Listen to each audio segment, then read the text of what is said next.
Hey guys, I'm Joel. This is the third and final part of this little mini series of doing the 5-speed swap on the E46. The car is going to be done at the end of this video, so stay tuned.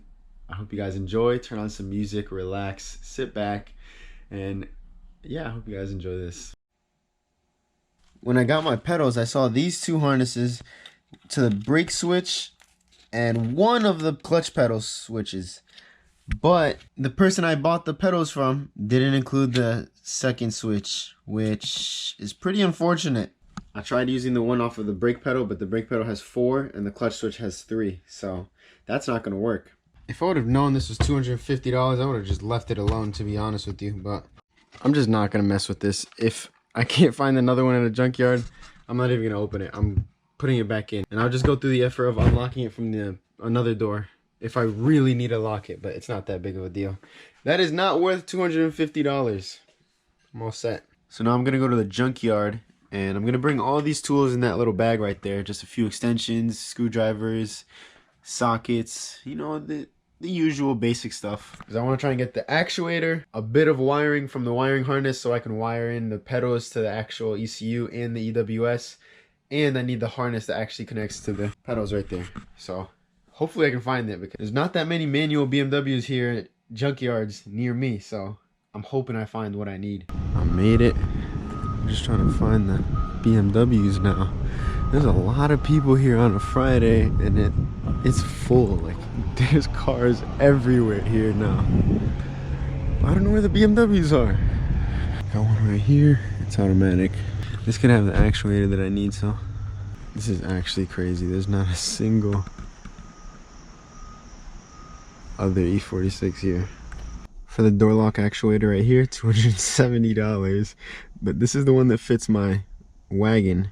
And if I go down to fitment and check, this car right here is a 330 Xi and it's a 2002, so this one should be the same unit as mine. I'm gonna see how much they say about this.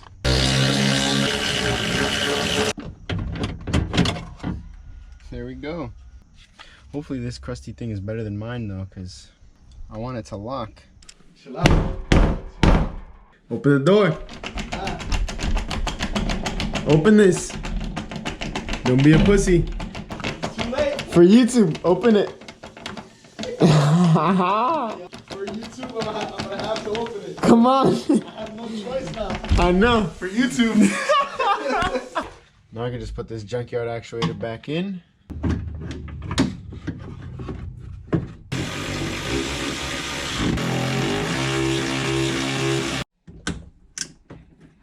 Here we go, the actuator is all connected.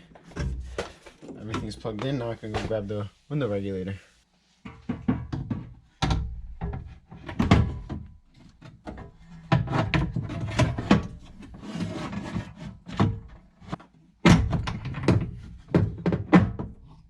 Here we go, we're all lined up. Apparently there's these two little nuts that are in the window, and I dropped them taking the window out, and I was like, yo, where does the bolt thread into? It's these.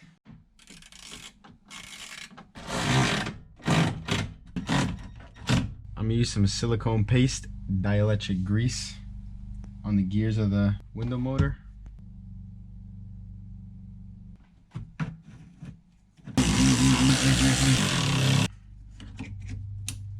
Door panel's ready to go on now. Yo, oh my god, this speaker that came out of my door is so fried. This one says that it's 2 ohm, and the Harman Kardon one says that it's 3 ohm. So, I don't know, I'm just gonna put it in there and hope for the best. Airbag's connected, so I'm gonna test the window, make sure it works, and test the lock and make sure it works before putting the door panel back on. Keys on, window. Yeah. Word, so the window works. And I'm gonna piss in that nigga's block. I'm recording right now, but I'm not gonna use any. I'm not gonna use any of that because you say some dumb shit. Dude, your guys would start crying if they heard that.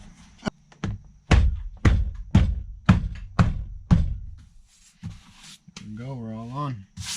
So horrible news. It locks. And guess what? It still doesn't unlock. Everything else is unlocked.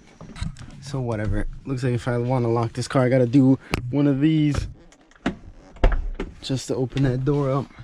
This right here is my favorite way of splicing into a line. I just got the stripper right here. I go in and I hit them to open up the line a little bit. Here we go. I got a little section of wire showing. Then I come in with a pick, try and go through the middle to separate the wires out. There we go. The pick is through. I made a hole in it. So there's a hole in it. I'll match the wire up, rip a pretty good amount of the wire out, poke it straight through, close the wires on it, and then wrap it around. There we go. Only thing is, you gotta use some electrical tape over it, but I don't think that's too big of an issue. I just gotta repeat the same on the ground. There we go, and I could just cover them with some electrical tape. I ran this wire in from the engine bay, so this one connects to the third one. This is the wire that will go to the DME. Wow.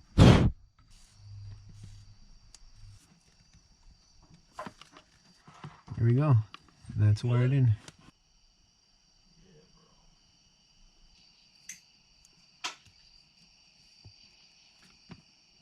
We're good.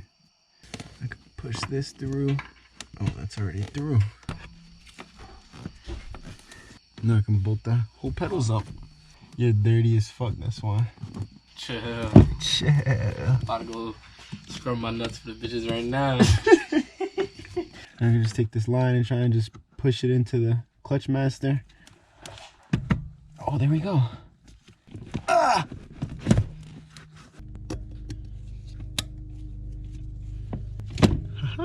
That's so cool. 3 pedals. It's weird seeing it in here like that. Brake is in. And there we go. Clutch switch is in.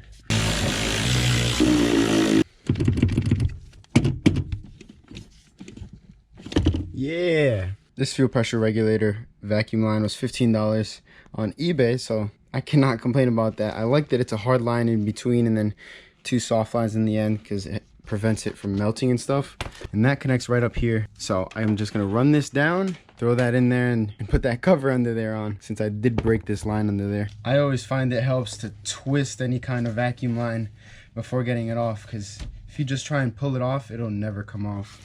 Yeah, this line needed to be done. They just took a bigger line and zip tied it through because it previously has broken before. So this is a good thing that I'm doing this. This can literally just get fed down there.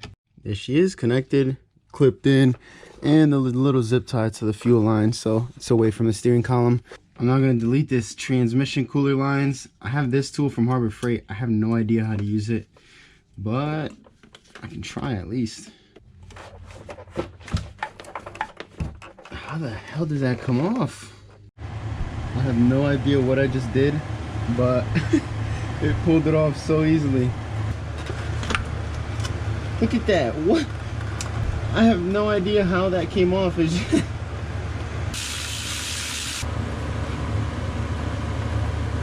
That was honestly one of the worst things ever. Getting those transmission cooler lines out. It was just, that was not fun. But they're out now. Now I can take the old throwout bearing out. This thing looks cooked.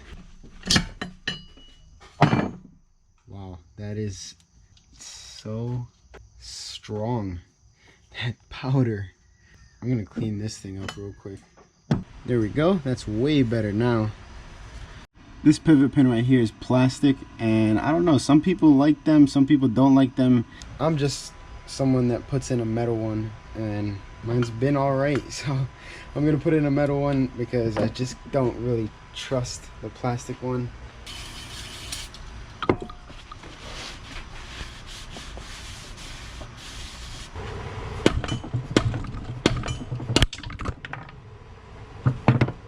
I made it through. There we go. So it looks like everything around the whole sleeve is good. I only went through a little bit on that side right there, but I don't see any major gouging inside, so it should be ready to have the other pin hammered in. It looks like this thing's already rusting, but I'm still gonna put it in anyways. Definitely looks kind of weird though.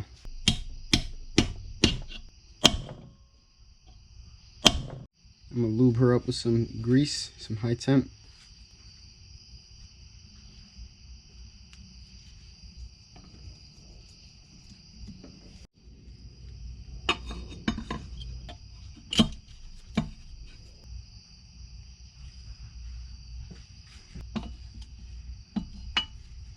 There we go. Now the transmission's ready to go on the car. I can now put this brand new flex disc on, and the arrow has to be pointing towards the transmission and the drive shaft one pointing towards the drive shaft.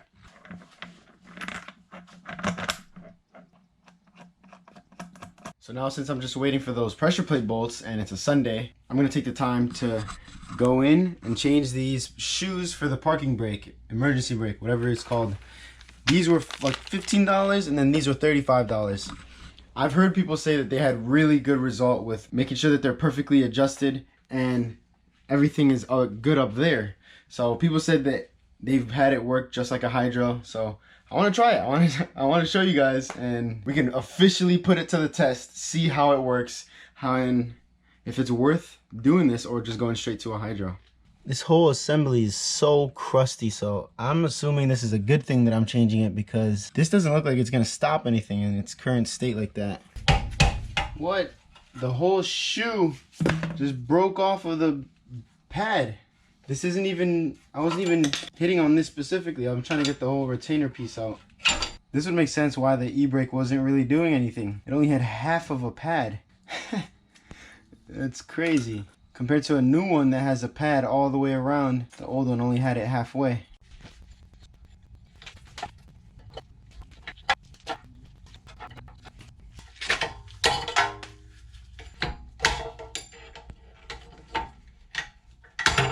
This alone makes me just want to get a hydro. Putting these on is the most painful, annoying thing. I could just be doing it wrong, but what the hell? So this is just stupid. It's been like half an hour me just trying to mess with these springs, put them on, and now it looks like it just pulled the whole little spring unit out of the heat shield, which that happens. So looks like that's not gonna happen. I'm done trying to put this stock handbrake in. This is, every time I want to change pads, I have to go through this every single time.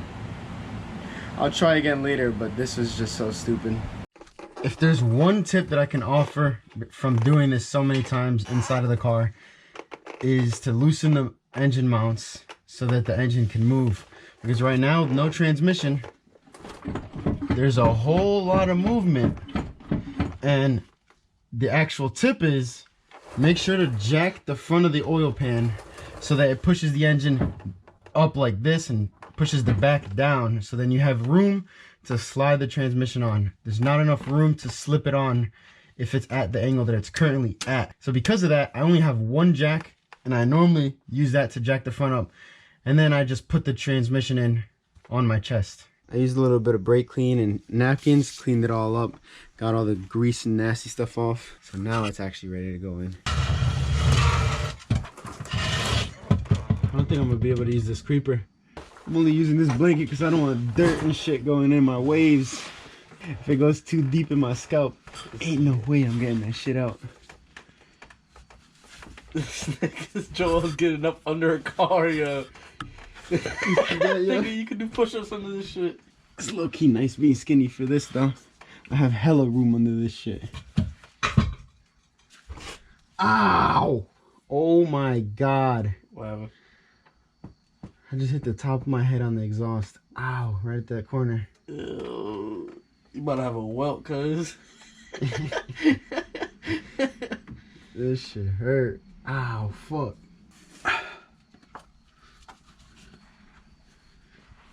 Can you check the camera angle and make sure it's good?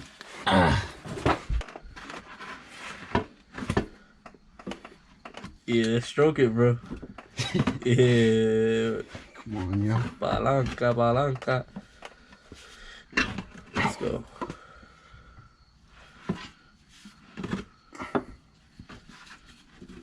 Oh fuck, I know what the problem is. What? Yo, actually, could you go in there and get it in gear? Oh, never mind, I got it. There we go. I need to take a little break. I've suffered a lot doing it with the transmission, or with a jack, and I have way better luck with this. Hold up, what the fuck is going on? Is this not jacked up enough? Jack it up. Yeah, go. Go. That's it. All right.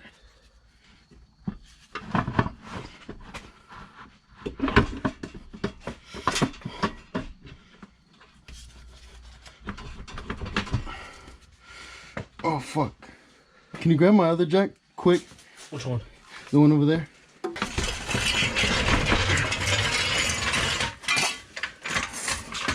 I just need a second.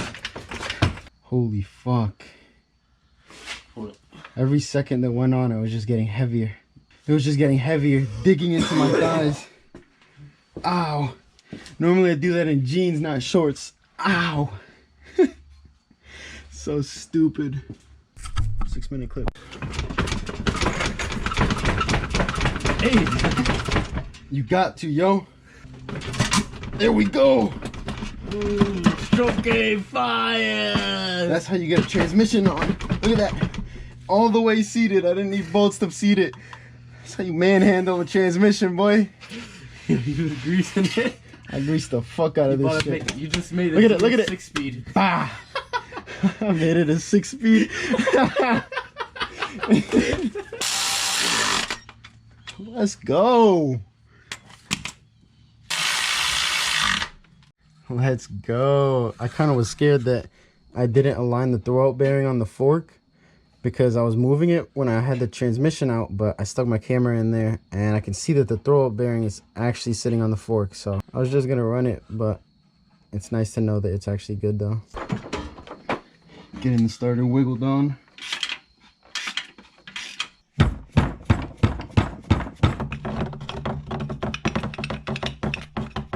I really hope that nothing breaks here because that would really suck, but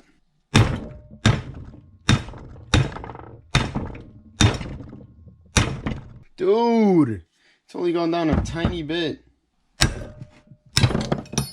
Holy shit, finally. That must have taken over 100 hammer hits to take that off.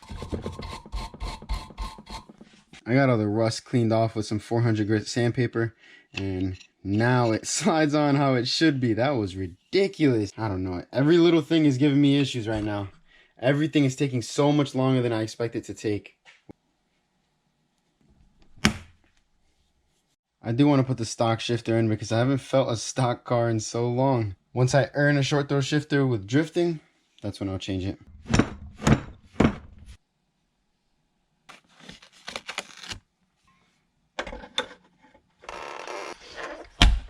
Shifter bushing is, damn, that really held it all together.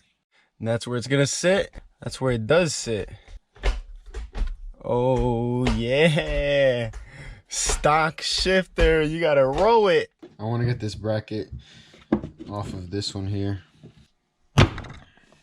Got my brand new slave here because might as well. And I think this was like $63, but I think it's worth it because if this goes bad when you're driving, it's typically a nightmare, so.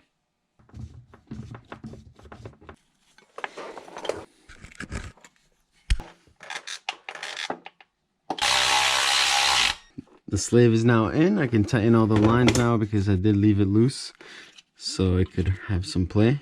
I really like how they did this line for the clutch on E46s. It's just pushing. You just push that in nice and snug. Then that little clip on there, you just push it in. It's locked in now. So now I have to come in and cut this right here off of the whole reservoir, and then I have to slip this line that goes to the clutch, and I want to do it as fast as possible. Normally you should empty it, cut it, and then refill it back up, but I want to try and save the fluid in there. Oh shit, there we go. She's good now. There we go. Try it, pump it. All right, hold it. Oh, so I got this little harness from the junkyard because I need one of the pins so that I can wire the pedal to the ECU with here. There we go. Took the pin out, and then this is gonna end up going in my car into pin 23.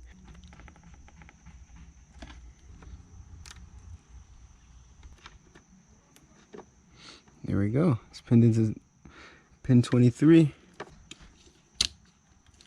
All right, so I think that's everything to try and start the car, and it has no exhaust right now. So all right, so this thing is on right here because I need to code the automatic out in the ECU.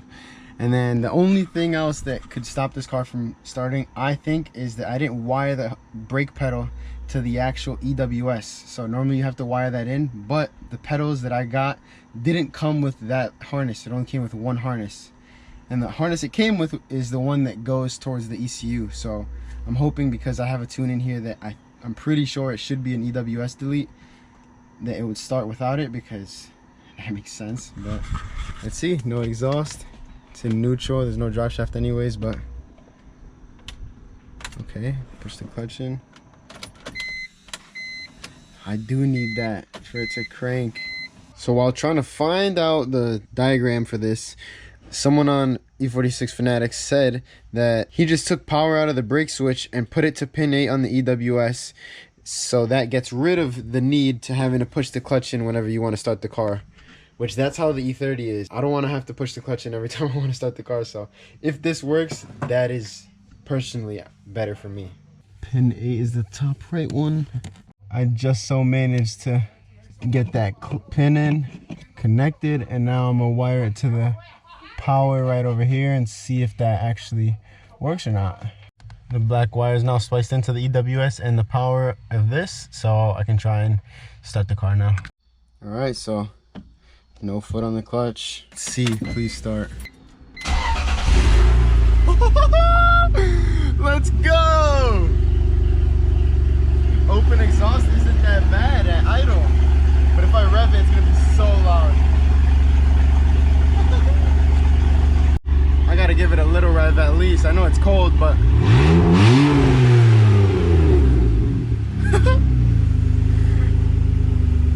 so ignorant. I'm gonna turn it off though. It doesn't sound that bad. I heard leaves rubbing up on the fan. I thought that the clutch fan was still hitting on the shroud, but it actually isn't as loud as I thought it was going to be.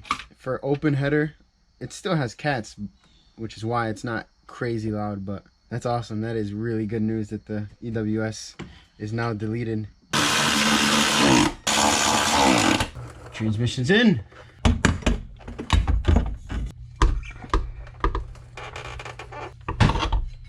I'll loosen this collar now. These need to be torqued to an actual ridiculous amount of torque, so.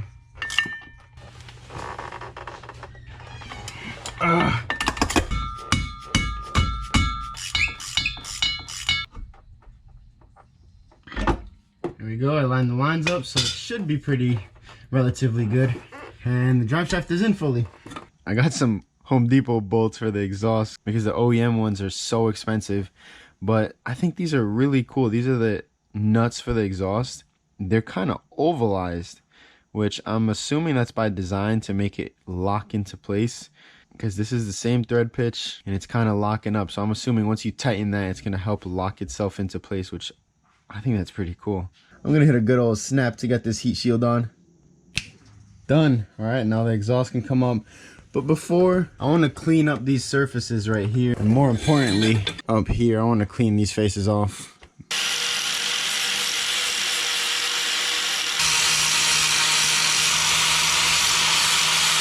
I got a jack stand holding up the front of the exhaust because I'm by myself, and then the jack on the rear because this exhaust is very, very heavy.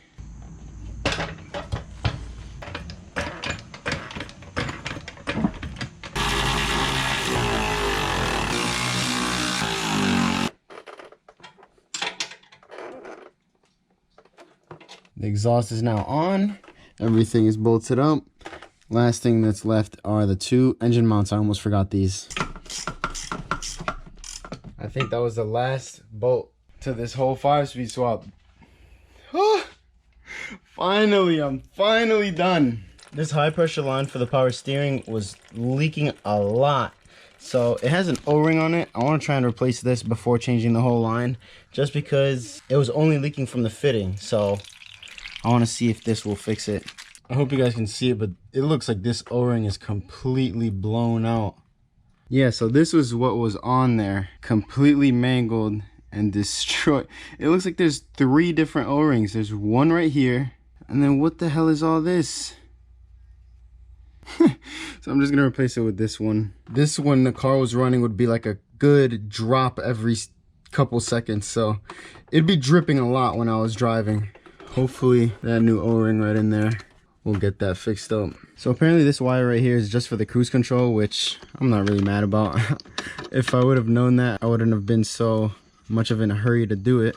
But the ECU is all plugged in now. Nah. Shut up. Nah, fuck you. Pussy, shut up. Exhaust is on. Yo, that check engine light was quick with it. Yo, you saw how that shit idled at a K real quick? A K? Yo, this shifter feels so good. Oh, I love the stock shifter feel. I don't know, I love this. All right, now the true test. We'll push the clutch in, put it in first. Let's see if the wheels move. Yeah! Oh shit, traction control is going crazy. Damn, you're about to fuck your car up. I'm just gonna bolt all this up together quick because I'm going on vacation tomorrow. The main reason why I've been trying to rush with this car, putting in so many hours, is because I'm going on vacation. I'm going to Dominican Republic tomorrow. And I had to finish this car before because the E30 is not staying outside when I'm gone for 10 days. So it's so nice to know that it's not. What are you laughing at, bitch? Nah, nothing. Lost my chain of thought, bitch. I'm good. Cooked. Oh yeah, so I'm gonna lower it. I'm gonna lower the car down to see if it actually all works. So car's on the floor. Now let me try and back it out of the garage. I just stalled. It's so quiet that I stalled by accident. In the E30, I always just take the clutch out, and then once I hear it like start bogging down, but I didn't hear it start bogging down. It just turned off instantly. Oh, it's driving. So the clutch grab's kind of about halfway, which isn't as bad as I was expecting. It grabs right there. So I have all that dead play, which that's how I like driving manual cars. I don't like having to push the foot all the way in because then it just uses so much more energy, because then you have to hold it there, shift, then start letting go. But when it grabs at the top, you just push it in and let it go, and by the time you're in gear, you're already back at the top where it releases. I don't know if that makes sense. I want to try and drive this right now. Let's see how this, oh my god, it feels so rough. Like a lot of clanking and noises. It does feel pretty good though. The gearing is so short. The gears are over instantly. What? So the car actually made it, finally. So I started September 7th and now it is September 22nd. 15 days to finish this car, but I always say recording things makes it take double the time. So I don't know, I did encounter a lot of things that took a lot of time. Like the detents took a whole day in the transmission. I did not think it was going to take that long. The O2 sensor took forever, even though on camera it didn't look like it was that long. And just everything took forever. Like, so I mean, that's what happens when you have a used car. But so after everything, I wasn't even that focused on making videos because I was just trying to beat the deadline. I just had to work and not talk. That's why it kind of got like sped up towards the end. But I made the deadline. Now I can go and enjoy this vacation because I haven't had a vacation in so long. So feels very good to be done now. Also, one more quick note. this car is, I'm rolling back. This car is so quiet, and it makes driving the car so much harder because I always go off of the noise of the car and not by the needle, because the tach doesn't work in the E30 half the time. So not being able to hear anything is messing with my head so bad. I'll either get used to it or I'll cut the muffler off. Also, I just want to include real quick the prices of everything. Right now, I'm $3,800 into this car. Fully 5-speed swapped, with the bucket seat, new clutch, new everything. So I know it's refreshed, I know it's good. The whole drivetrain should last me in drifting, and it shouldn't leave me stranded. And the manual swap alone was $1,400. So I don't think that's that bad with brand new everything and a stage 3 clutch with a flywheel. That's like the biggest thing. It came with the flywheel for $400. That is awesome. I appreciate you guys so much for watching. We're finally done, and we can finally start driving this car now. Follow me on Instagram right here at E30Joel to stay up to date with everything. Like, I'm gonna preview this right now on my gram a few weeks early. I appreciate you guys so much. Thank you for watching.